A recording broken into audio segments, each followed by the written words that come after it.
Well, I thought I would take opportunity this beautiful Saturday morning in South Florida, quite chilly, 68 degrees in my little guest room office, to do number 5 of my introduction to Christianity. And the subject today is quite important and interesting to me. Uh, Basically, how the Jews and the Christians became separated and even enemies at some point. And I'm giving myself, 45 minutes or so to sort of get into the topic. And this image that you see here is dear to my heart. I don't think it's one of the sort of derogatory comparisons of synagogue and church that you see in various places. The church resplendent and the synagogue defeated, which exists. And I think Augustine was famous for saying that the Jews should remain as a sign of their defeat, etc. That's not really my approach at all. But you have here in this beautiful basilica of the Dominicans in Rome, their mother church, given to Saint Dominic himself in the early 1200s by the Pope, I think Honorius, being a much more ancient basilica, one of the most ancient in Rome, redone over the centuries, I suppose, a few times. And what you have here are two images of very comparable women.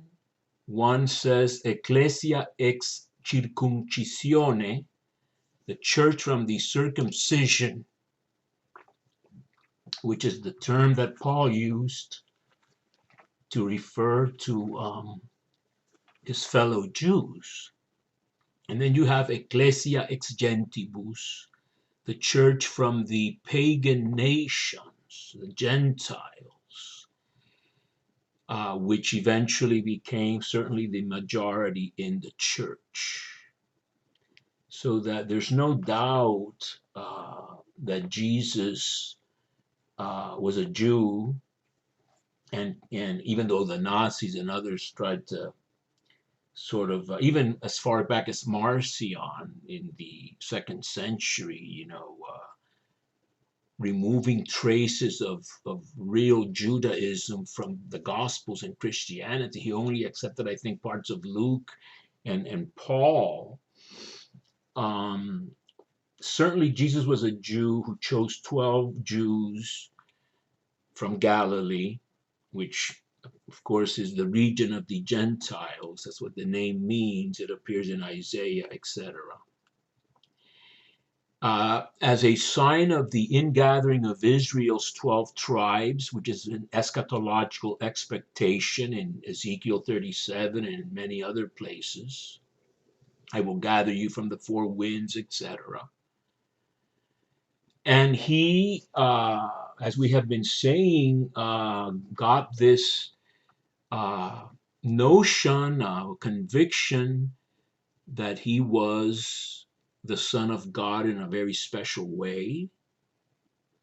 He manifested his divine sending, so to speak, which in the first place referred to prophets in the Old Testament, Hebrew scriptures. I don't want to be having to correct myself, with use of either one of the expressions.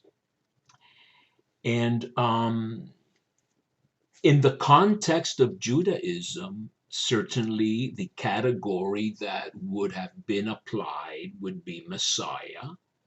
And I think he entered Jerusalem acclaimed as a Messiah, the Messiah, by different groups. I don't know how many there were. If we were to listen to John in crescendo, so to speak, he gets, the latest gospel, the fourth gospel, makes it a numerous crowd, a large crowd. Certainly, he had a lot of followers in Jerusalem, Jews.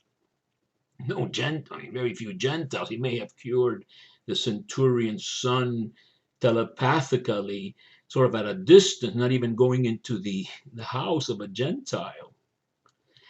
And of course, you have the famous lines in Matthew. Go only to the lost sheep of the house of Israel, go to no Samaritan town or Gentiles, etc. And that may be redactional. That may be Matthew's way of fostering his theme that he came to his own, in Johannine language, they rejected him. And so then he turns in the final commission at the end of Matthew, go to all the nations and make them disciples, etc. And of course, you have that famous line in Matthew, who's clearly a Jew, going to the length of saying, may his blood be on us and our children, which of course, in that context, could have been understood maybe as hyperbole, etc.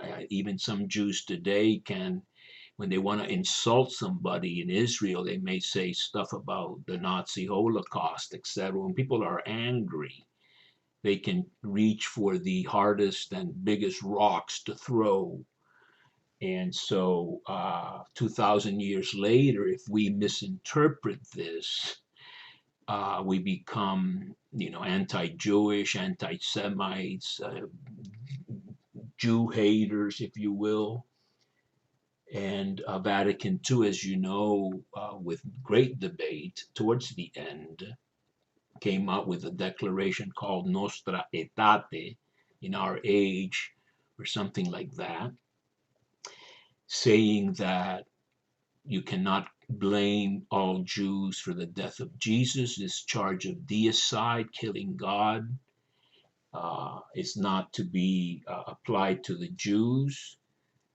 I was hearing the other day a program, a Lenny Bruce line. Lenny Bruce was Jewish, of course. And he said, that's a heavy rap. Imagine you're in a jail cell and your cellmate asks you, what are you in for? And the guy goes, I killed God. And the other guy, is freaked out. That's a heavy and very sad rap. And the church has attempted to wipe out that horrible false stain. Jesus is not arrested, as we have said, and clearly in Mark, when the crowd is present, because the crowd has acclaimed him. He's popular with many Jews in Jerusalem. He may not have been popular with all Jews. In John, you have, especially chapter 7, lots of debate as to, is he the Messiah? The Messiah is supposed to come from here, supposed to come from there. We know where this guy's from, blah, blah, blah. His brothers didn't believe in him, etc. But certainly, I think for sure the Jewish priesthood in their highest echelons, which can be distinguished from the lower echelons, as manifested in the Jewish war against Rome in 66, the lower classes, like in the French Revolution, they joined the revolutionaries, those with a vested interest, economically, socially, power-wise, joined at the very end when if you can't beat them, join them. So that I think that the episode in John where the high priest says it is better for one man to die than for the people, and not that the whole nation perish, However redactional that may be, it may be an ironic remark that the nation's still going to perish 40 years later with the Roman war, etc. Um, the truth is, I think that the Jewish authorities would be on the lookout for a possible messianic disturber, and then in this particular case, uh, inform the Romans, if not delivered him to the Romans.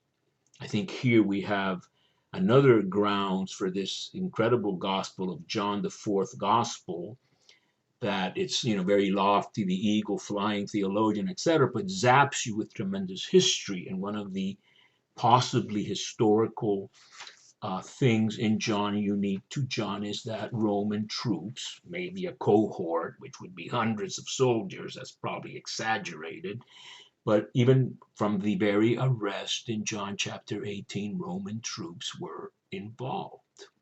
And certainly, and the creed says, crucified under Pontius Pilate, not killed by the Jews.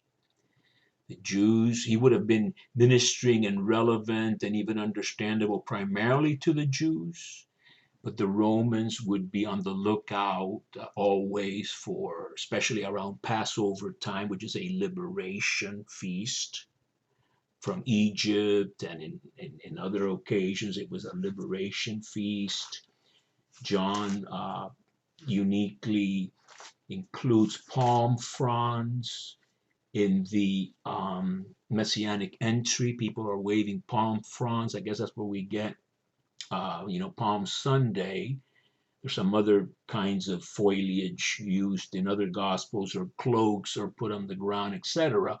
But these palm fronds, I think in the New Jerome Biblical Commentary, Fame Perkins mentions that these would have had to have been imported, etc. But these palm fronds are symbols of victory, especially political victory. They were, I think, inscribed in the Maccabee coins when the Maccabees fought their guerrilla war of liberation, etc.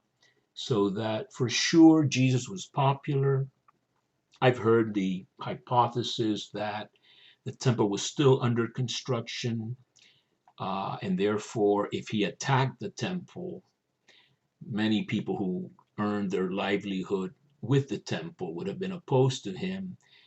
But I did my doctoral thesis on the Temple Act in Mark, and one of my conclusions is that the grandiosity or the uh, significance of the act, or what it encompassed, was inversely proportional to its historicity. In other words, if Jesus did anything in the temple, if he overturned some tables in the temple, it went basically unperceived.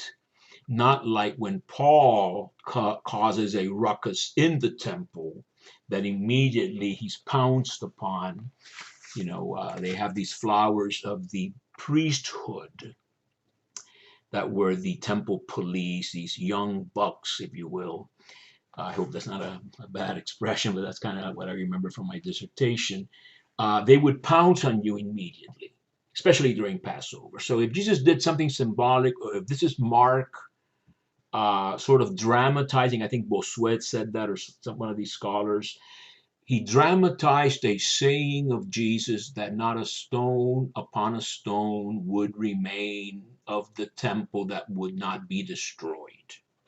So from that prophecy, which Micah said back in the day, 740 BC, and Jeremiah said the same thing in Jeremiah 7 years later, 100 plus years later, not the first time a Jew predicts destruction of the temple. Hananiah, Jesus ben Hananiah in Josephus, goes around saying the temple's going to be destroyed, and voice from the east, voice from the west, etc. And they, I think it was Pilate, interrogated him and said, this guy's nuts, flogged him. Apparently they flogged him till his flesh was in shreds, it says. But they let him go. They didn't crucify him.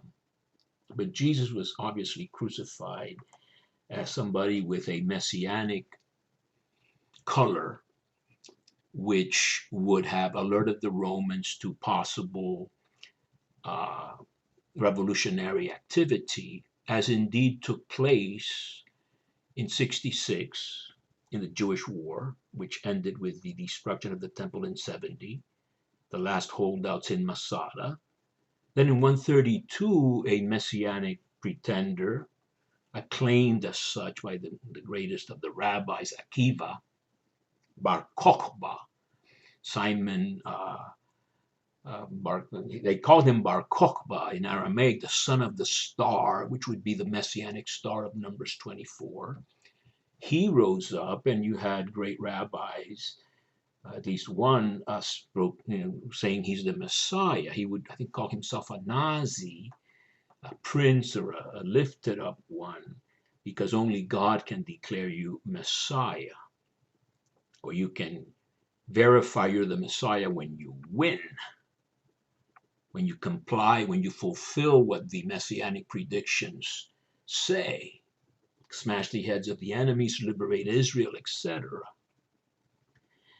In that sense, you might even understand Jesus. You say so, as opposed to Mark, where more directly Mark, more Roman gospel addressed more to Gentiles.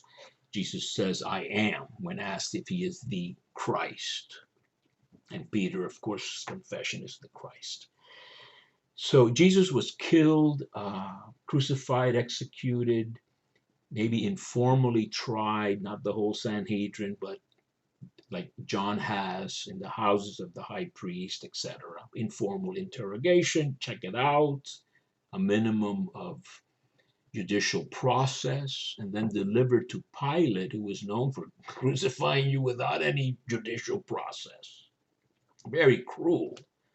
He came into Jerusalem cruel, insulting the Jews with, emblems of the emperor, etc. And he was removed by complaints that he was too cruel. So Pilate was not this kind of wishy-washy guy washing his hands or anything like that.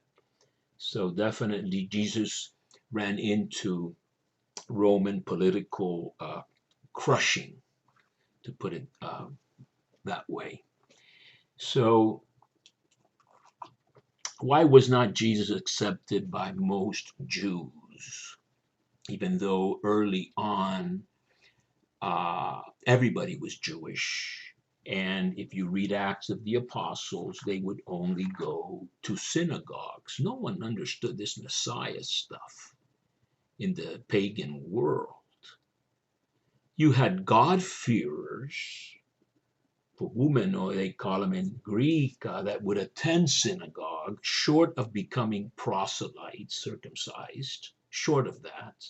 But they would listen to Moses every Sabbath, like today.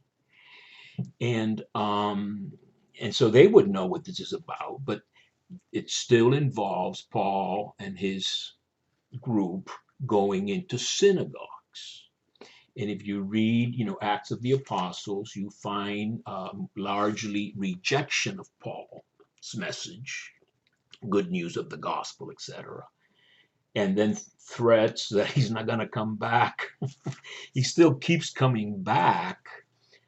Finally, it sort of peters out with the temple incident that I was referring to in Acts 21. Paul is arrested over, and this is important for our topic today, he's arrested over the rumor that he has introduced into an area of the temple uncircumcised companions who are prohibited from trespassing into that area of the temple. And this trespass prohibition was backed up by Rome. This was something that the Romans would have enforced or allowed the Jews to enforce, easily. So that this was the temple was basically a place where you have the place for men, besides the Holy of Holies for the high priest once a year. Then you have a court of women. You have then the so-called court of Gentiles, but you could not go into an area that was prohibited. Paul is going, of course, under some pressure or insistence by the very Jewish and observant leaders of the Church of Jerusalem, that he dispel all the rumors that he's teaching Jews not to follow the Torah. And the way to demonstrate he's really not teaching Jews to not follow the Torah is to help out some 4 men who have made a vow, and they need to pay for the sacrifices, which were not cheap, and to cut their hair, etc. And even Paul made vows of this sort. Nazarite vows for a limited period of time. And in kind of ironically, in the Lucan presentation, his desire to accommodate sort of the very observant, somewhat hard line Jewish Christians in Jerusalem leads to his going to the temple, and then on another occasion, after 7 days, I guess, he goes back to the temple, and you have hotheads, apparently, who don't like Paul. Maybe he did introduce people into the area of the temple they should not have been in.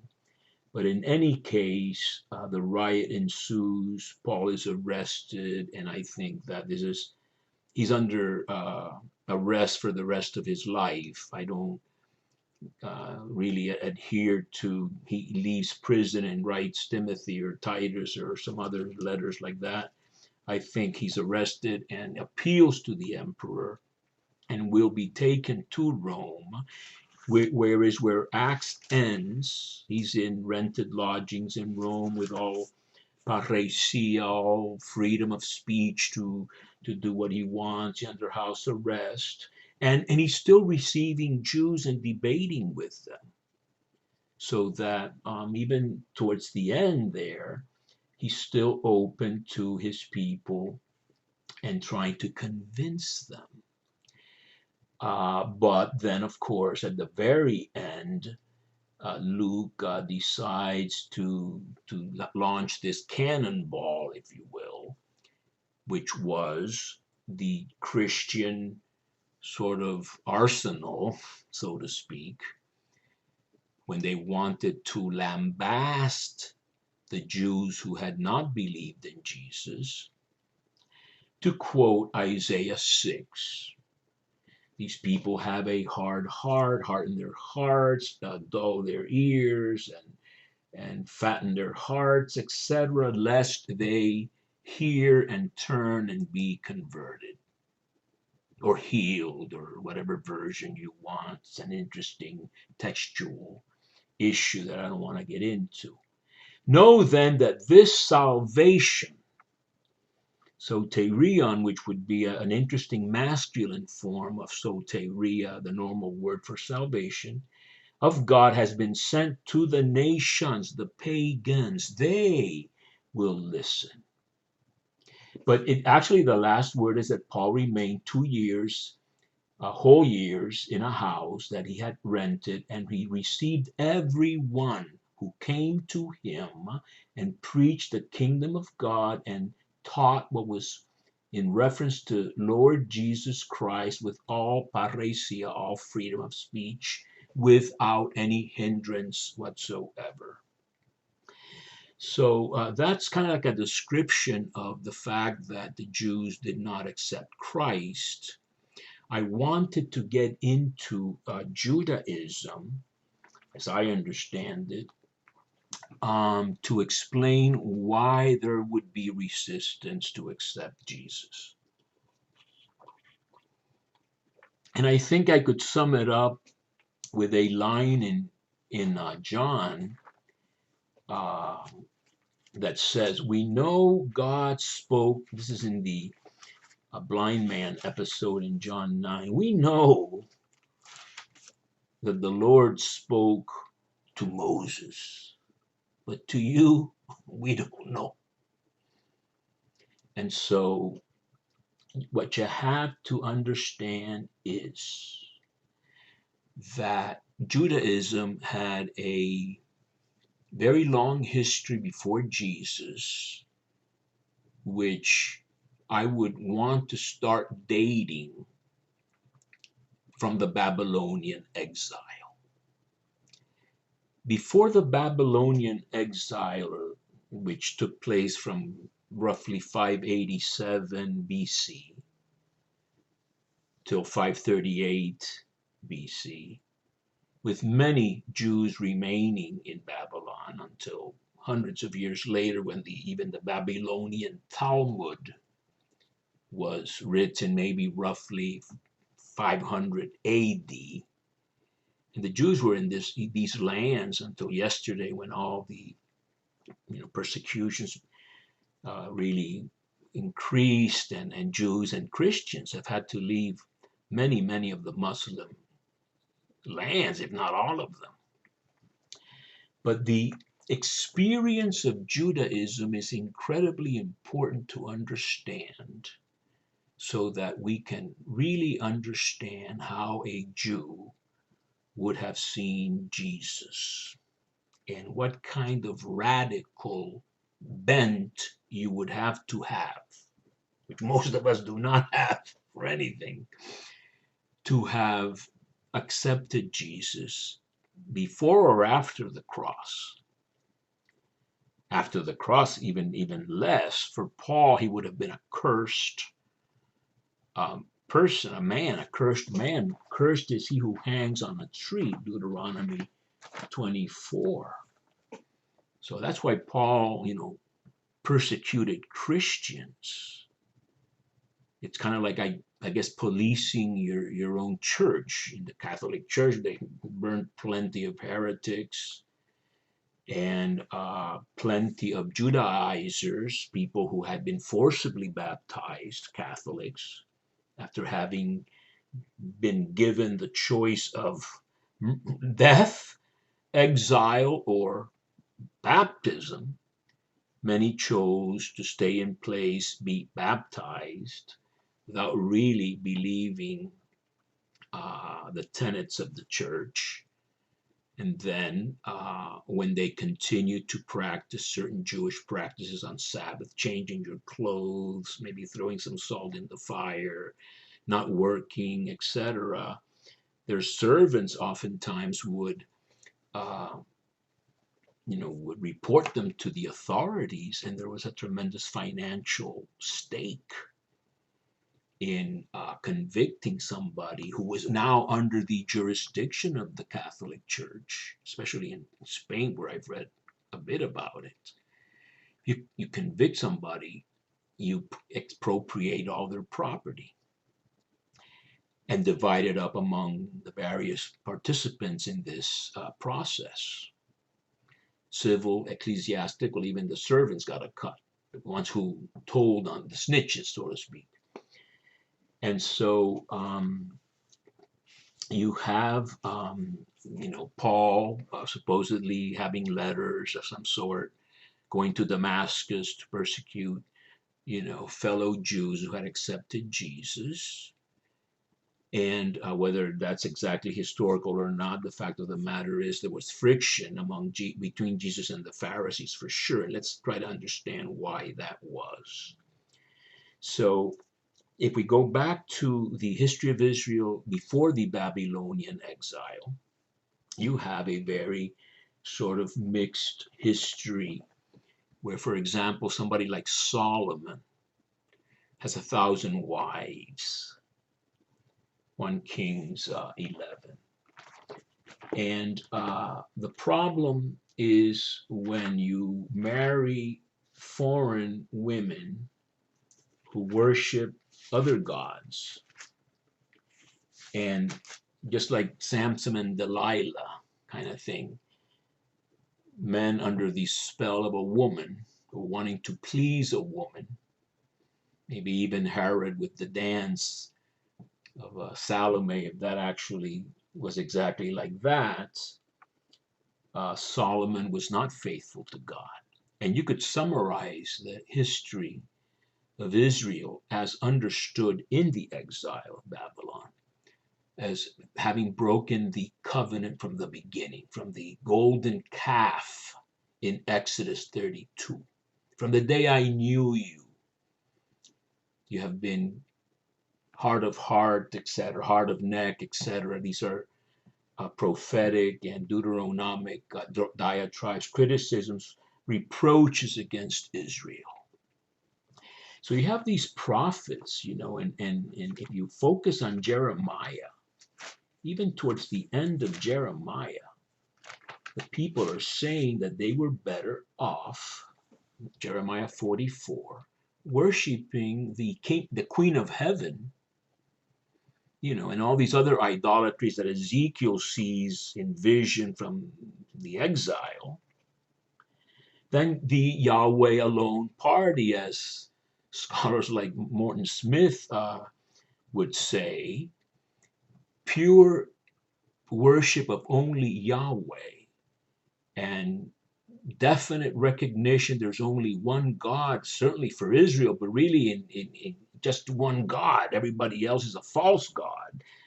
Those are Babylonian exile realizations. Isaiah, second Isaiah. But if you look at Jeremiah 44, they're debating whether it's not worth it to worship just Yahweh. It's like Cubans in some other Latin countries, they have Santeria. They say we have a lot of saints and we kind of cover our bases with various different deities or idols or whatever just for extra protection, which is something that Paul criticizes the Galatians for too. When some of them are wanting to be, not being Jews, are wanting to practice Jewish observances and even circumcision, when Paul is trying to preach a neat gospel where you don't have to rely on works of Torah, which is one of the main tenets of Christianity. So what happens in the Babylonian exile? The Babylonian exile, you have this conversion of heart, that, and an understanding that their whole past history has been one of infidelity to this covenant. If you will follow my precepts, etc., you'll be my special nation. Exodus 19, when they arrive at Sinai. So that you will be my segula, my special people. And that's quite a heritage and a treasure to guard.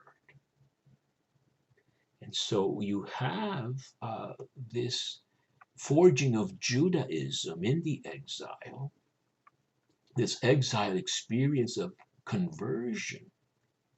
And it's called Judaism because it involves mostly the tribe of Judah. I think you probably had Levites that came from the north after the fall to Assyria of the northern kingdom in 722. And these Levites join these southern groups and they go into exile. They had largely not believed the prophets, Micah and then Jeremiah and other prophets. And now they're in exile and under this great leadership, the Deuteronomic school with which Jeremiah is associated, even though apparently he was taken to Egypt. But Ezekiel in the early part of the exile, you have, they talk about three hallmarks of Judaism that are very important. Sabbath. We see that in the first chapter of Genesis, which I think is a holiness school, somewhat later way to start the Torah. And then you have circumcision with Genesis 17, Abraham. Then a lot of Leviticus, the first half for sure, on ritual purity and foods that distinguish a Jew from a Gentile for purposes of fidelity to this religion, to this faith of theirs. And if you look at actually the Genesis account of creation and the word separation, And even then other kinds of separation, of mixing fields with different seeds or wearing different kinds of fabrics with your clothes. Judaism is essentially a separation religion, kind of like an antidote to Solomon's super friendliness and openness to all these foreign women. When the exiles come back from Babylon, and only a minority did, to a devastated land, they don't want to join with or accept the offer of the Samaritans, who were all mixed up, ethnically, racially, religiously. They don't want them to cooperate in the building of the temple. If you look at the account of how the Samaritans came into being, you can look at the second book of Kings, chapter 17, verse 24, where the Assyrian policy of conquest was to remove native populations and transport them elsewhere, and vice versa, transport from elsewhere other populations into the Holy Land, and then everything was all mixed up. And they have, I think, 5 different deities that were prominent, and basically it says until today, they keep doing the same thing. They do worship Yahweh, but they serve their gods according to the ritual of the nations from which they had been deported. So that, Haggai will say, no, this is impure. You cannot join up with these violators of Torah.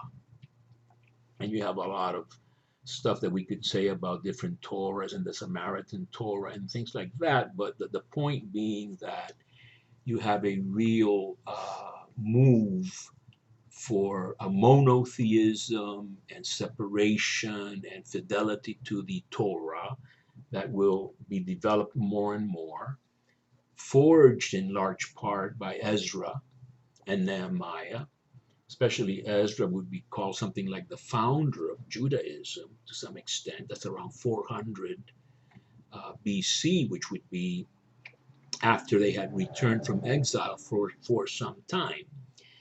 If you read 3rd Isaiah, Isaiah 56 and following, and not just, but primarily those chapters, you'll find that it's an ongoing struggle to prevent idolatry. They're going to tombs and doing all kinds of, they're eating the, abomination foods and maybe pigs, and doing immorality and tombs and night rituals, incubation, all this kind of stuff. So it's an ongoing struggle, and we could say that the struggle comes to a head again, in a way, in the Maccabee period. You have a tremendous Hellenization effort by the successors, especially of Alexander the Great, starting from 200 and on, especially the Seleucids, the ones that are from the Syria area. You've got the Ptolemies. There's another name, the Lagides in Egypt, but the ones that we are concerned with the Maccabees are these Seleucids, Antiochus IV being the worst and considered, I think, as wanting to wipe out Judaism, prohibiting circumcision, prohibiting Sabbath, establishing a gym where people were naked, all the men were naked, running around in sports and stuff like that. And you have the Maccabees rise up, and you have liberation from this after some time, Hanukkah, 163, I think, BC, the 25 of Chislev. And so at a great cost, you have this defense of the purity of the faith as much as you can attain. And among the parties that arise after this, wars, etc., are the Pharisees, Perushim, the separated ones. You have hyper-separated ones, which are the Essenes. But the Pharisees were around in Jesus' day, and they would be sticklers for enforcing Torah. And their interpretation of Torah, which was their halakha, their way to walk or conduct yourself, according also to not just the written Torah given to Moses on Sinai, but an oral Torah, like the Catholic Church tradition, which is transmitted orally, not consigned to writing, to these yokes of rabbis or prophets, etc. And so they have, the famous 613 commandments and kosher laws, etc. And they were vying to promote their ideas, reformist ideas, just like in the days of Josiah, they had done that. Reformist ideas that basically the people of the earth, the Amhaaretz, in the sense that existed before the later sense of just ignoramus, non-observant Jews, the people of the land back then, or the elders of the land that they talk about regarding Micah. These were no nonsense, conservative people that did not go for corruption or watering down the faith. The people that were sitting in their beds of ivory, drinking wine from large cups in Amos, the cows of Bashan, etc. So these were reformists, and you have to understand the tremendous desire to reform the faith. And the Pharisees will eventually issue into the rabbis as a actually flexible form of Judaism, not like the very conservative Sadducees that just accepted Torah and had their own. I think you could apply the word halakha to them. They had a more flexible, sort of updated and adaptable, non-temple form of Judaism. But nevertheless, you had to tithe and wash and do certain things that are typically Jewish, that apparently Jesus, with a very radical message of ingathering sinners and prostitutes and tax collectors and eating with them and letting leopards touch him, or touching lepers and letting menstruating women touch him, etc. He was violating or going against the Pharisee program before it had dominated after the destruction of the temple. And Paul the Pharisee is an example of that. He says these people that are not Torah observant in the Pharisee way are bad Jews, and we will take measures against them. So that you have that conflict, and if you set it in that context, a lot of things I think will be clearer.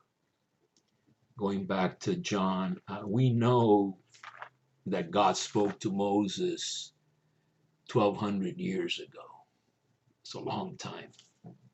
We do not know. And so when you put yourself into the place of the Jews, and you have that history with the lessons that were learned at a great cost, you can read Maccabees about it. This guy, Lysias, whatever his name was, that threw himself on the rocks, etc., because he wasn't going to eat pork.